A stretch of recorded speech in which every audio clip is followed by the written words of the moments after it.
আমি একটা ঘটনা বলি। একবার মিসেস যোশী এসেছিলেন। 1 সপ্তাহ পর আবার ফোন এলো।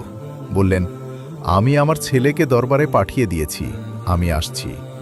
যখন তিনি এলেন বললেন, আমার বিশ্বাসই হচ্ছিল না, এত তাড়াতাড়ি এখানে কাজ হয়ে যায়। তিনি আগের দিন এসেছিলেন, তার যে কাজ ছিল সেটা হয়ে গেছে।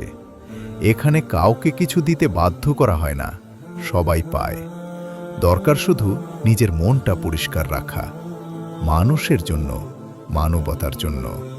আল্লাহ তাআলা যে বার্তা হুজুরের মাধ্যমে আমাদের দিয়েছেন, তারপর সাহাবারা সেই বার্তা পৌঁছে দিয়েছেন, তারপর তাবেইনরা, তারপর তাবেইনরা, তারপর বুজুর্গানে দ্বীন এসেছেন। শুধু হিন্দুস্তানে নয়, যেখানেই যান, পাহাড়ে যান, কাশ্মীরে যান, সব জায়গাতেই।